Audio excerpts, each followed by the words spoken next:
ప్రభువైన యేసుక్రీస్తు నామంలో కూడి వచ్చిన మీకు అందరికీ వందనాలండి. ఈ శ్రేష్టమైనటువంటి సమయంలో దేవుని మాటలు వినడానికి దేవుడు మనకిచ్చిన ఈ తరుణాన్ని బట్టి దేవునికి రుణస్థులం. ఈ దినపు వాక్య భాగంగా నేను ఎంచుకున్నటువంటి లేఖనం మార్కు సువార్త 6వ అధ్యాయం. మార్కు సువార్త 6వ అధ్యాయం 45వ వచనం నుంచి 52వ వచనం వరకు ఉన్నటువంటి భాగాన్ని మనం చదువుకుందాం. మార్కు సువార్త 6వ అధ్యాయం 45వ వచనం నుంచి 52వ వచనం వరకు ఉన్నటువంటి భాగం. ఈ భాగం మనకందరికీ చాలా సుపరిచితమైనదే. వీళ్ళరా, మరి ఈ భాగాన్ని నేను చదువుతున్నప్పుడు మీరు కొన్ని మాటలు గమనించాలని నేను కోరుకుంటా ఉన్నాను. ఆ మాటలు ఏంటంటే వారిని లేక వారు అన్నటువంటి పదాలు మనకు తరచుగా కనపడతాయి. వారిని, వారు అని ఆ మాటల్ని మీరు ఒకసారి దృష్టించండి. ఈ భాగాన్ని నేను చదివి తదుపరి ఈ మాటల్ని వివరించడానికి దేవుని యొక్క సహాయాన్ని నేను కోరుకుంటూ ఉన్నాను. 45వ వచనం నుంచి 52 మార్కు సువార్త 6వ అధ్యాయం. ఆయన జనసమూహమును పంపివేయునంతలో దోణి ఎక్కి అద్దరినున్న బేత్సయిదాకు ముందుగా వెళ్ళుడని ఆయన తన శిష్యులను వెంటనే బలవంతము చేసెను.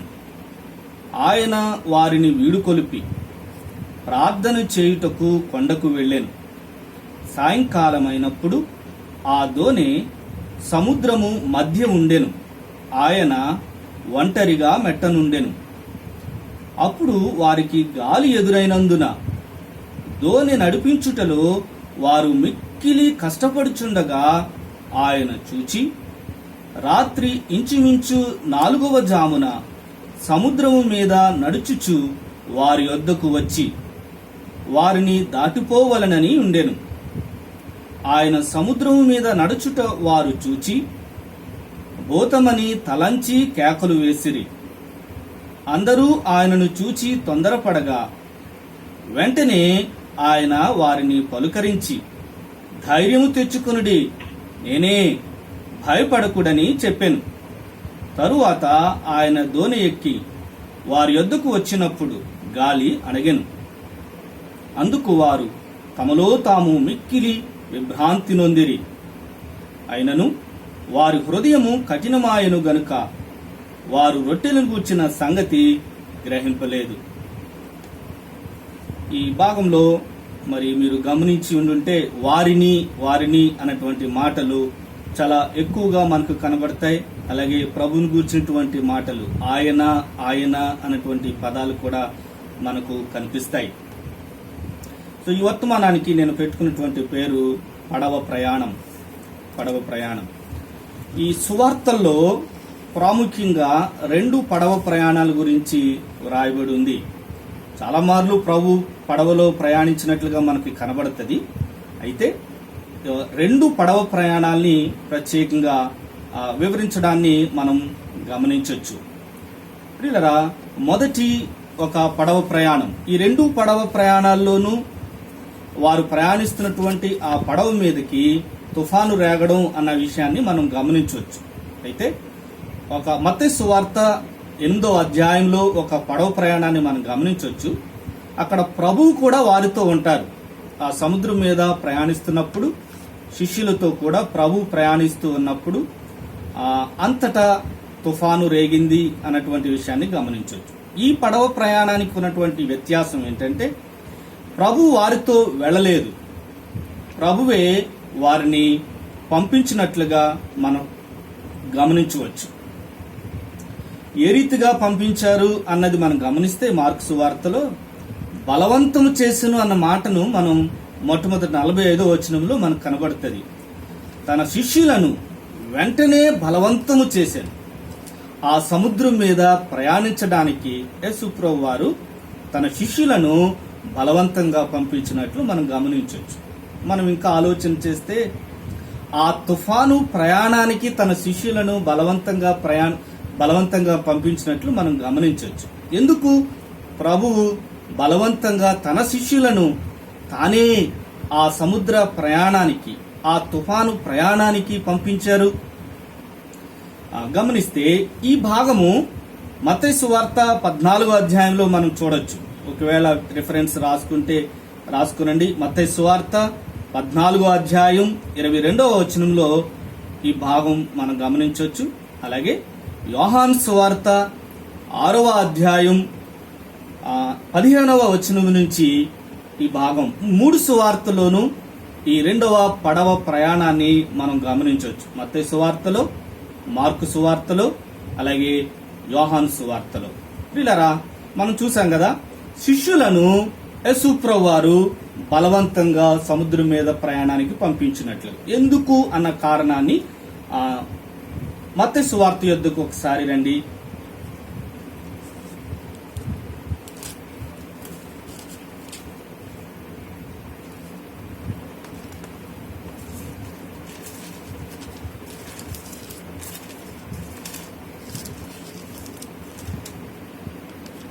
క్షమించండి, యోహాను సువార్త 6వ అధ్యాయం, యోహాను సువార్త 6వ అధ్యాయం 15వ వచనం మనం గమనిస్తే, యోహాను సువార్త 6వ అధ్యాయం 15వ వచనంలో, రాజుగా చేయుటకు వారు వచ్చి తన్ను బలవంతముగా పట్టుకొనబోచున్నారని యేసు ఎరిగి మరలా కొండకు ఒంటరిగా వెళ్ళెను. ఇక్కడ కూడా బలవంతము అన్నటువంటి మాటను మనం గమనించవచ్చు.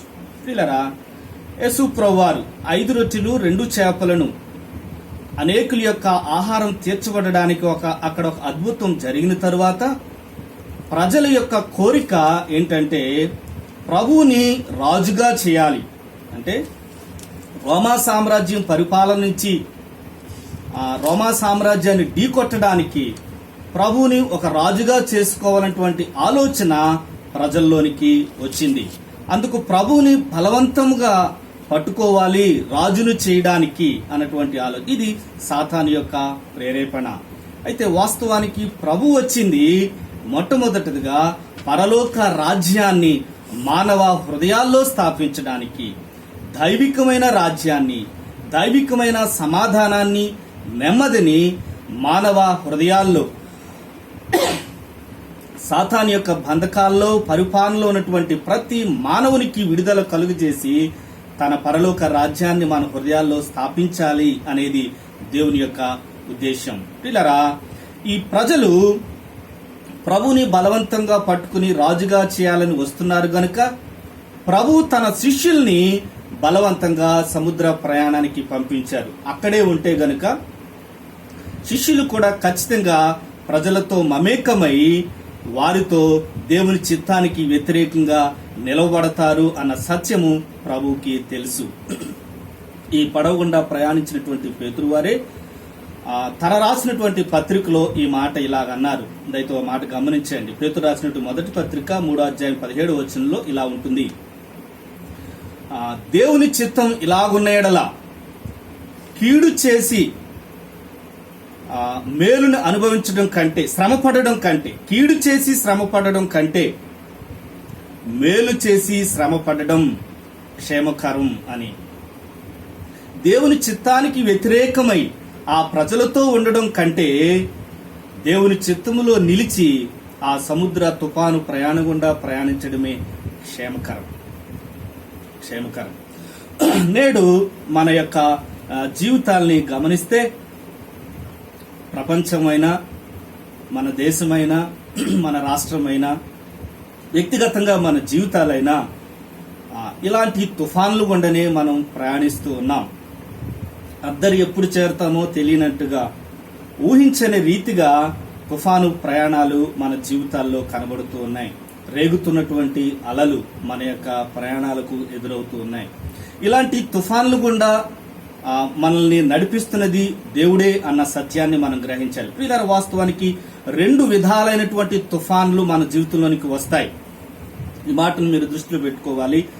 2 విధానాలైనటువంటి తుఫాను మన జీవితంలోనికి రావడానికి 2 ప్రధానమైనటువంటి కారణాలు. ఒకటి, దేవునికి అవిధేయత చూపించడాన్ని బట్టి, దేవునికి విరోధంగా జీవించడాన్ని బట్టి, దేవునికి అయిష్టమైనటువంటి పాపయుక్తమైన జీవితాన్ని జీవించడాన్ని బట్టి తుఫాన్లు మన జీవితంలోనికి వస్తాయి. అది యోనా జీవితం మనకు ఉదాహరణ. రెండవదిగా, దేవునికి విధేయతను చూపించి నడవడాన్ని బట్టి కూడా తుఫాన్లు మన జీవితంలోనికి వస్తాయి. అది వాస్తవం. అది మనం అంగీకరించాలి, అది మనం గ్రహించాలి. ఒక భక్తుడు ఇలా అన్నారు: క్రైస్తవులు ఈ లోకంలో కష్టాన్ని అనుభవించేటువంటి ప్రజలు అని. క్రైస్తవులని వారు ఈ లోకంలో కష్టాన్ని అనుభవించేటువంటి ప్రజలు అని ప్రభువారు యోహాను సువార్త 16వ అధ్యాయంలో ఇలా అన్నారు: లోకంలో మీకు శ్రమ కలుగును, ఆయనను ధైర్యము తెచ్చుకొనిడి, నేను లోకమును జయించి ఉన్నాను. ప్రియులారా, ఈ తుఫాన్లు, ఈ గాలి, ఈ కష్టాలు మనకు మాత్రమే కాదు, అందరి జీవితాల్లోనూ తారసపడతా ఉంటాయి. ప్రభు అన్నారు మత్తయి సువార్తలో, కొండ మీద ప్రసంగం చేసిన తర్వాత వరద వచ్చెను, వాన వచ్చెను, గాలి విసిరి ఆ ఇంటి మీద కొట్టాను. ఏ ఇల్లు అయితే క్రీస్తు అనే బండ మీద కట్టబడి ఉంటుందో, ఏ వ్యక్తి జీవితం అయితే క్రీస్తు ప్రభు యొక్క మాటలు గుండా నడిపించబడుతూ ఉంటారో, వారి యొక్క దోనె, వారి యొక్క ఇల్లు, వారి యొక్క జీవితము స్థిరంగా ప్రతి తుఫానుకు తట్టుకుని నిలిచి ఉంటుంది అనేది మనం గ్రహించాల్సినటువంటి విషయం. ఈ తుఫాన్లు గుండా వెళుతున్న మన జీవితాలకు ఒక 5 మాటలు ఈ లేఖన భాగంలో నుంచి నేను మీకు పరిచయం చేయాలని నేను ఇష్టపడుతూ ఉన్నాను. ఎప్పుడైనా నీ జీవితం తుఫానుగా అనిపించినట్లయితే, అలలు రేగుతున్నాయి అని నువ్వు అనుకుంటున్నట్లయితే, ఈ 5 మాటల్ని నీ జీవితంలో ఎప్పుడు మర్చిపోవద్దు. ఈ 5 మాటలు ఏంటంటే, మనం చూసాం కదా 46వ వచనం నుంచి మార్కు సువార్తకు వస్తున్నాను. మార్కు సువార్త 6వ అధ్యాయం 45 నుంచి 52 వరకు ఉన్నటువంటి భాగం. 46లో ఏముంది? ఆయన వారిని వీడు కొలిపి. అలాగే 48లో వారికి గాలి ఎదురైనందున వారు మిక్కిలి కష్టపడుచుండగా వారి యొద్దకు వచ్చి, అలాగే వారు చూచి వారిని పలుకరించి వారి యొద్దకు వచ్చి. ఈ మాటల్లో నుంచి 5 మాటలు. తుఫానులో దేవుని దృష్టి, అది మొట్టమొదటి మాట. తుఫానులో దేవుని దృష్టి. రెండవది, తుఫానులో దేవుని ప్రార్థన. తుఫానులో దేవుని ప్రార్థన. మూడవది, తుఫానులో దేవుని సన్నిధి. దేవుని సన్నిధి. 4వ మాట, తుఫానులో దేవుని స్వరము. దేవుని స్వరము. చివరిగా 5వ మాట ఏంటంటే, తుఫానులో దేవుని సహాయం. దేవుని సహాయం. 5 మాటలు: దేవుని దృష్టి, దేవుని ప్రార్థన, దేవుని సన్నిధి, దేవుని స్వరము, దేవుని సహాయం. దేవుని సహాయం. ఈ 5 మాటల్ని ఈ భాగంలో నుంచి మీకు వివరించడానికి నేను ప్రయత్నం చేస్తాను. మార్కు సువార్తలోనే ఉందాం, 6వ అధ్యాయం ఆ భాగంలో మనం చూద్దాం. 48వ వచనంలో మనం గమనిస్తే, దయచేసి ఆ మాటల మీద దృష్టి పెట్టండి. మార్కు సువార్త 6వ అధ్యాయం 48వ వచనం. అప్పుడు వారికి గాలి ఎదురైనందున దోణి నడిపించుటలో వారు మిక్కిలి కష్టపడుచుండగా ఆయన చూచి. పిల్లరా, ఆ ప్రభు వారితో లేకపోయినా గాని ప్రభు యొక్క దృష్టి మాత్రం వారి మీద ఉంది. ఇది ఎంత నెమ్మదినిచ్చేటువంటి మాట ఇది. ఇది ఎంత సంతోషాన్ని ఇచ్చేటువంటి మాట ఇది. నీవు ఏ తుఫాన్లు గుండా ప్రయాణిస్తూ ఉన్నా, నీవు ఏ కన్నీరు గుండా నడుస్తూ ఉన్నా, దేవుడు దృష్టి నీ మీదుంది, దేవుడు నిన్ను చూస్తున్నాడు అన్నటువంటి సత్యాన్ని మనం ఎప్పుడు ఎన్నడూ మర్చిపోవద్దు. ప్రభువు వారిని పంపించారు, వారు వెళ్లారు దేవుని మాటకు లోబడి. అయితే గాలి ఎదురై ఆ దోణిని నడిపించటంలో ఎలా కష్టపడుతున్నారంట, పరిశుద్ధాత్మ దేవుడు వారి కష్టాన్ని తేటగా రాసి, మిక్కిలి కష్టపడుచుండగా, వారి కష్టం చాలా ఎక్కువగా ఉంది. ఆ కష్టాన్ని చూచినటువంటి దేవుడు, మిక్కిలి కష్టం. 51వ వచనం గమనించండి, అదే అధ్యాయంలో, అదే భాగంలో. మిక్కిలి విభ్రాంతి.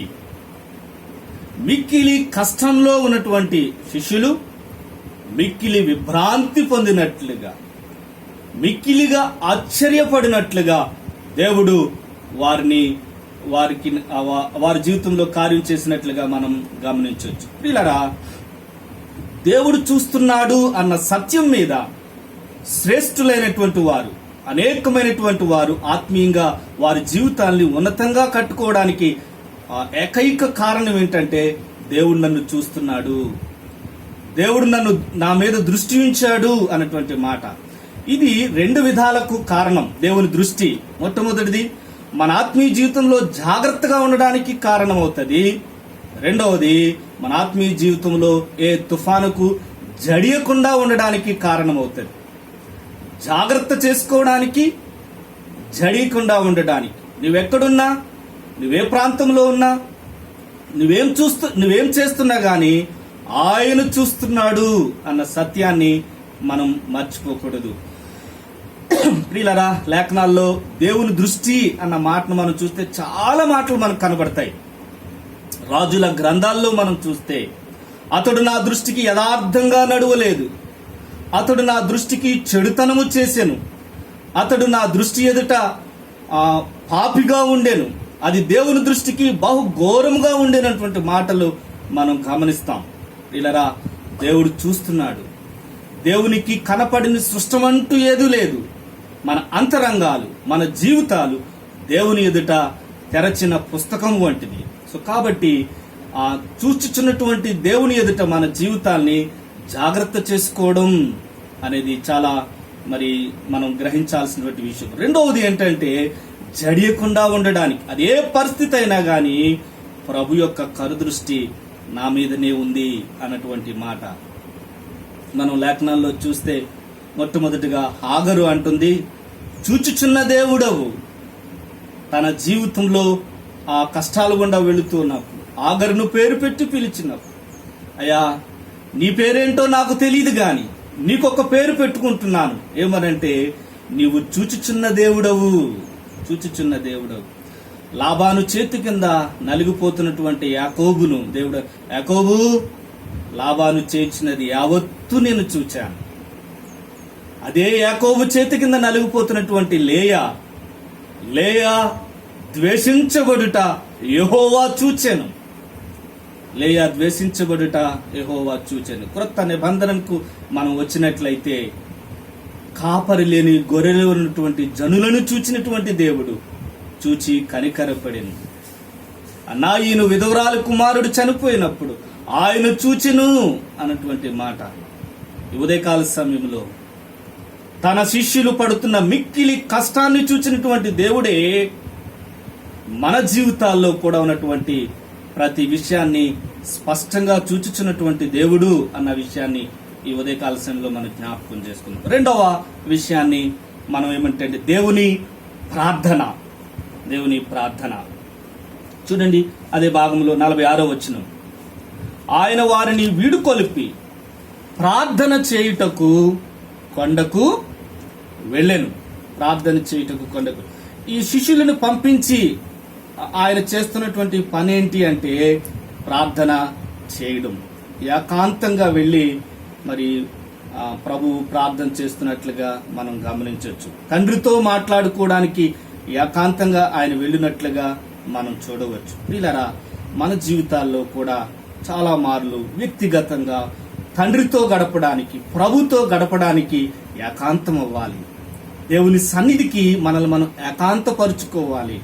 ప్రభుతో వ్యక్తిగతంగా సమయాన్ని గడపడం అనేది ఎంతైనా మన జీవితాలకు ఆత్మీయ క్షేమకరం.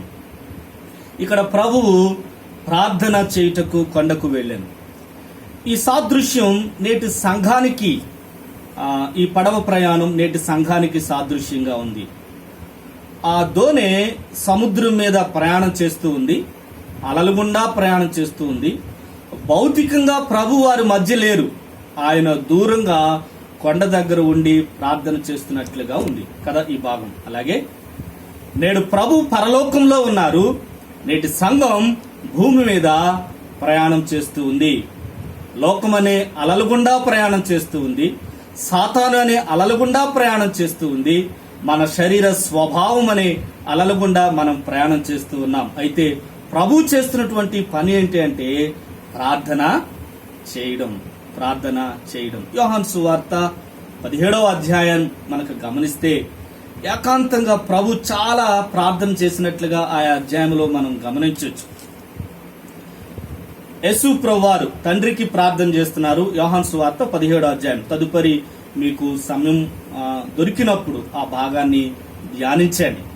ఆ ప్రార్థనలో నీ గురించి నా గురించి చేయడం, దుష్టుని నుంచి వారిని కాపాడు ప్రభువా అని ప్రార్థన చేయడం, వారికి ఐక్యతనివ్వు ప్రభువా అని ప్రార్థన చేయడం ఎంతో శ్రేష్టమైనటువంటి సంగతి. ఆ తల్లి అనారోగ్యంగా ఉన్నప్పుడు అమ్మని నిమ్స్ హాస్పిటల్కి తీసుకుని వెళ్తూ ఉండేవాడిని.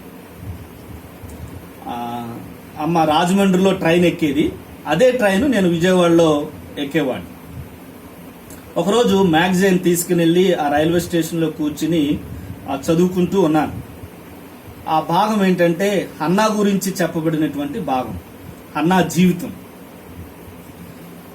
ఎంతో ప్రార్థనా పరురాలు అన్నటువంటి మాట. దేవుని సన్నిధిలో ప్రార్థన చేసింది. సమూయేలు పుట్టుక కొరకు అంటే ఒక బిడ్డ కోసం ప్రార్థన చేసింది.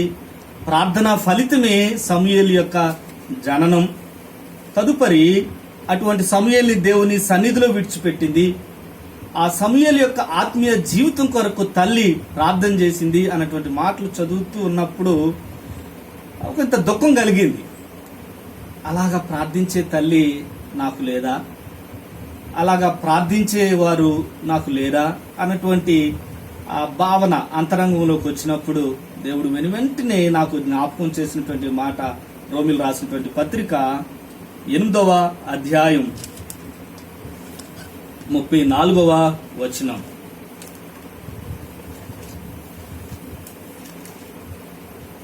రోమిలు రాసినటువంటి పత్రిక 8వ అధ్యాయం 34వ వచనంలో ఏమనుందంటే, మృతులలో నుండి లేచిన వాడును దేవుని కుడిపార్శ్వమున ఉన్నవాడును మన కొరకు విజ్ఞాపనము కూడా చేయువాడును ఆయనే. నేను లేనా అన్నట్టు అనిపించింది నాకు. మన కొరకు విజ్ఞాపనము కూడా చేయువాడును ఆయనే. మన కొరకు తండ్రి కుడిపార్శ్వము నుండి విజ్ఞాపన చేస్తున్నటువంటి దేవుడు మనకు ఉన్నాడు. ఈ మాట నా ఒక్కని సొంతమే కాదు ప్రియరా, ఆయన యందు విశ్వాసం ఉంచిన వారు అందరి సొంతం ఇది. మన కొరకు విజ్ఞాపనం చేసేటువంటి దేవుడున్నాడు అని మాటను ఈ ఉదయకాల సమయంలో మీకు జ్ఞాపకం చేయడానికి నేను సంతోషిస్తా ఉన్నాను. అది 2వ మాట. దేవుని తుఫానులో నీ కొరకు ప్రార్థన చేసే దేవుడున్నాడు. 3వది దేవుని సన్నిధి. 3వ మాట మనం గమనించాల్సింది దేవుని సన్నిధి. మార్కు సువార్తకు వద్దాం. 6వ అధ్యాయంలో 48వ వచనం గమనిస్తే, అప్పుడు వారికి గాలి ఎదురైనందున దోణి నడిపించుటలో వారి మిక్కిలి కష్టపడుచుండగా ఆయన చూచి రాత్రి ఇంచుమించు 4వ జామున సముద్రం మీద నడుచుచూ వారి యొద్దకు వచ్చి, ఒక మాట చదువుతున్నప్పుడు చాలా ఆనందం అనిపించింది. సముద్రం మీద నడుచుచూ వారి యొద్దకు వచ్చి. ఏది ఆపగలదు దేవుణ్ణి మన యొద్దకు రావడానికి? మరలా ఆ రోమిలు రాసినటువంటి పత్రిక 8వ అధ్యాయం మాటని జ్ఞాపకం చేయాలని నేను ఇష్టపడతా ఉన్నాను. దేవుడు మన పక్షమునుండగా మనకు విరోధి ఎవడు? God is for us, who can be against us? ఎవరు కూడా మనకు విరోధి కాలేరు. ఏదైతే వారిని భయపెడుతుందో ఆ సముద్రం మీదే ప్రభువు నడుచుకుంటూ వస్తా ఉన్నారు. భయపెడుతున్న సముద్రం దేవుని పాదాల కింద ఉంది. Walking on the water. Waves మీద నడుచుకుంటూ వచ్చినటువంటి దేవుడు, గాలిలో నడుచుకుంటూ వచ్చినటువంటి దేవుడు, వారిని కలవరపరుస్తున్న ఆ సముద్రం మీద నడుచుకుంటూ వచ్చుతున్నటువంటి దేవుడు. వారి యొద్దకు వచ్చును అన్నటువంటి మాట. దేవుని సన్నిధి ప్రియులరా మనతో ఉండడం మనకు చాలా క్షేమకరం. ఒక మాటను ఇక్కడ నేను మీకు జ్ఞాపకం చేయాలని ఇష్టపడుతున్నాను. యోహాను సువార్త 6వ అధ్యాయంలో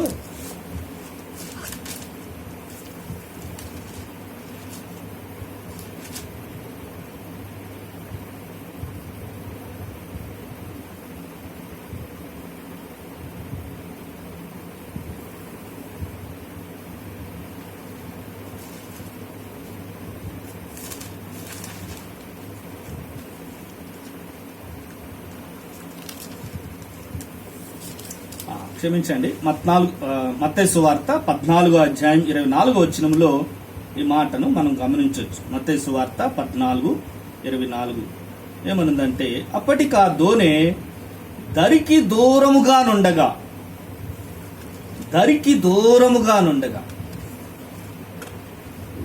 ఆ దోణె వెళ్లాల్సినటువంటి ఆ అద్దరి ఆ అవతలికి ఇంకా చాలా దూరం ఉంది. నాకు ఆ మాట చదువుతున్నప్పుడు, అలాగే ప్రభువేమో వారి యొద్దకు వచ్చెను అన్నటువంటి మాట ఇక్కడ గమనించాల్సింది. మనం ప్రయాణించాల్సిన దరి ఎంత దూరంగా ఉందనేది విషయం కాదు, కానీ మనం దేవునికి దగ్గరగా ఉన్నామా లేదా అనేదే మనం ప్రశ్నించుకోవాల్సినటువంటి విషయం. మనల్ని మనం ప్రశ్నించుకోవాలి. దరికి ఎంత దూరం అయ్యాము అనేది కాదు, దేవునికి నేను ఎంత దూరం అయ్యాను అన్నటువంటి సత్యాన్ని మనల్ని మనం ప్రశ్నించుకోవాలి. ఆ తప్పుపోయిన కుమారుడు తండ్రి నుంచి దూర దేశం వెళ్ళినట్లుగా ఒకవేళ మనం ఆ ప్రభువుకి దూరంగా వెళ్ళిపోతూ ఉన్నామేమో. ఆయన మన వద్దకు వచ్చడానికి ఇష్టపడుతూ ఉన్నా, ఆయన మన సమీపంలోనే ఉంటూ ఉన్నా గాని ఆత్మీయంగా ఆయనతో సహవాసంలో ఒకవేళ మనం దూరం అవుతూ ఉన్నామేమో. ఈ ఉదయకాల సమయంలో మనల్ని మనం పరీక్షించుకుందాం. ప్రభు అయితే ఆయన నీ యొద్దకు రావడానికి, ఆయన నీతో ఉండడానికి, ఆయన సన్నిధిని మనకి ఇవ్వడానికి ఇష్టపడుచున్నటువంటి దేవుడు. ఒక మాటను జ్ఞాపకం చేస్తాను. ఏది ఆయన్ని ఆటంకపరచలేదు మన యొద్దకు రావడానికి. ఆ రోమిలు రాసిన పత్రికలోనే ఉంటది. ఉపద్రవమైనను హింసైనను ఏది కూడా దేవుని ప్రేమ నుంచి మనలను ఎడబాపు లేదు అన్నటువంటి మాట. ఇలాంటి ప్రయాణమే అపోస్తులుడైనటువంటి పౌలు వారి జీవితంలో వచ్చింది. అపోస్తుల కార్యాలు 27వ అధ్యాయంలో ఆ భాగాన్ని వీలైతే తదుపరి ఎప్పుడైనా ధ్యానించండి.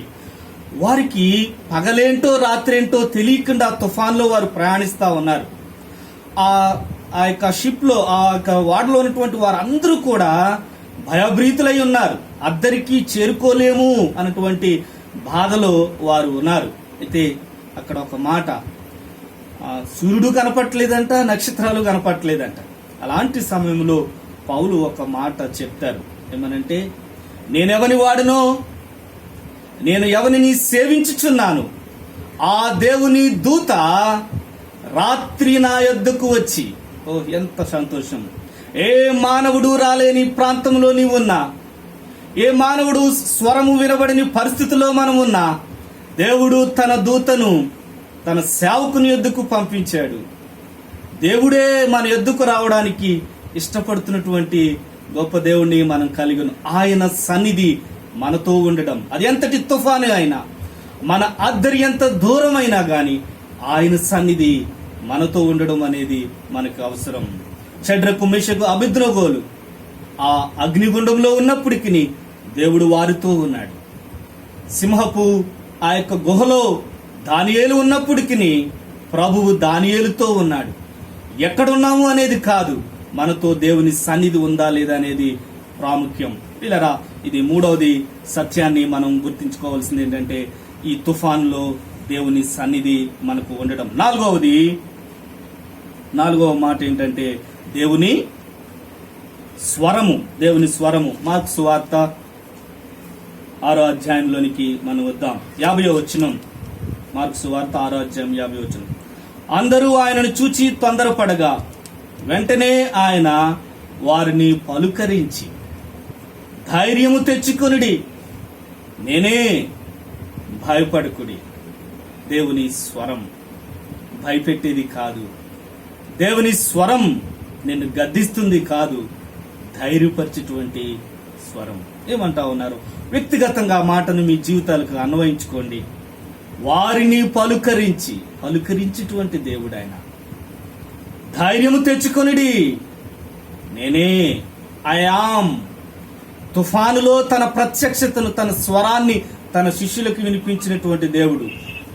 మండిచున్న అగ్ని పొదల్లో నుండి ఆనాడు మోషేకు కూడా ఐ యామ్, నేను ఉన్నవాడను అన్న మాటను, అన్న సత్యాన్ని, అన్న ప్రత్యక్షతను అనుగ్రహించినటువంటి దేవుని స్వరము. ఈ దేవుని స్వరము అనే మాట కీర్తన గ్రంథం 29వ అధ్యాయంలో చాలా మార్లు కనిపిస్తుంది. ఆయన స్వరము లేళ్లను మరి పుట్టించునని, ఆయన స్వరము చూడండి, ఒక కీర్తన గ్రంథం 29వ అధ్యాయం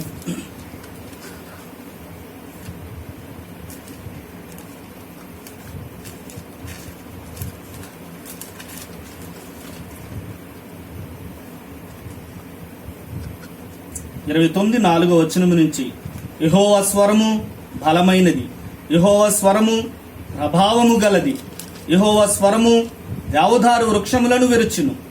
అలాగే 7వ వచనం, యెహోవా స్వరము అగ్ని జ్వాలలను ప్రజ్వలింపచేయునది, యెహోవా స్వరము అరణ్యమును కదిలించు. దేవుని స్వరం ప్రియులరా, చీకటిలో ఉన్నవానికి తల్లి స్వరం వినబడినప్పుడు, తండ్రి స్వరం వినప్పుడు ఎంత ధైర్యం కలుగుతుందో, అలాగే దేవుడు ఇప్పటికీ తన లేఖనాల ద్వారా మనతో మాట్లాడడానికి ఇష్టపడేటువంటి దేవుడు. అనుదినము మీ వ్యక్తిగత జీవితంలో ఆయన స్వరాన్ని వినడం అలవర్చుకోవాలి. ఆయన స్వరం వినడం అంటే భౌతికంగానే కాదు, దేవుని లేఖనాలు చదువుతూ ఉన్నప్పుడు దేవుడు ఖచ్చితంగా మనతో మాట్లాడడానికి ఇష్టపడేటువంటి దేవుడు. నేను ఈ ఒడిశాలో ఉన్నప్పుడు ఇంటికి రావడానికి లాక్డౌన్ సమయంలో ఫస్ట్ ఫ్లైట్ బుక్ చేశాను, అది క్యాన్సిల్ అయింది. తర్వాత ట్రైన్ బుక్ చేశాను, అది కూడా వెళ్ళడానికి అవని పరిస్థితి అని తెలిసింది. ఏంటి ప్రభు, ఎందుకు ఈ ఆటంకం కలుగుతుంది అని అనుకుంటూ, ఆ రోజు ఆదివారం ఇలాగే జూమ్ క్లాస్ అంతా అయిపోయిన తర్వాత ఒక్కడనే ఉండి ఆఫీస్ రూమ్ లో ఒక్కడనే కూర్చుని ఒక పుస్తకం అంతా చదవాలి అని నిర్గమకాండాన్ని చదువుతూ ప్రారంభించాను. చదువుతూ ప్రారంభించినప్పుడు ఇంతకు ముందు ఆ భాగం నా హృదయానికి అంతుకుంది, దేవుడు మాట్లాడినటువంటి విషయమే.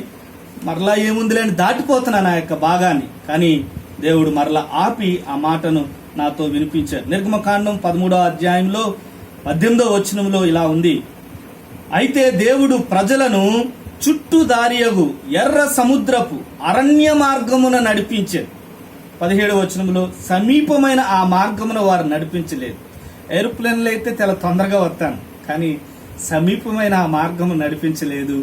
చుట్టూ దారియగు అరణ్య మార్గంలోనే నేను నడిపిస్తాను. అయితే పగలు మేఘస్తంభం, రాత్రి అగ్నిస్తంభం. నిజంగా ఆ స్వరం విన్నప్పుడు, ఆ మాటను చదివినప్పుడు ఎంతో ధైర్యం కలిగి సంతోషంగా నేను ఇంటికి రావడానికి కారణమైంది. ప్రియులరా, దేవుని స్వరం నేటికి మీతో మాట్లాడడానికి ఇష్టపడేటువంటి దేవుడు. ఆయన పక్షపాతి కాడు. హెబ్రీయులకు రాసిన పత్రిక 1వ అధ్యాయంలో ఉంటుంది, ఆనాడైతే తన ప్రవక్తల ద్వారా మాట్లాడిన దేవుడు నేడు తన కుమారుని ద్వారా మాట్లాడుతున్నాడు.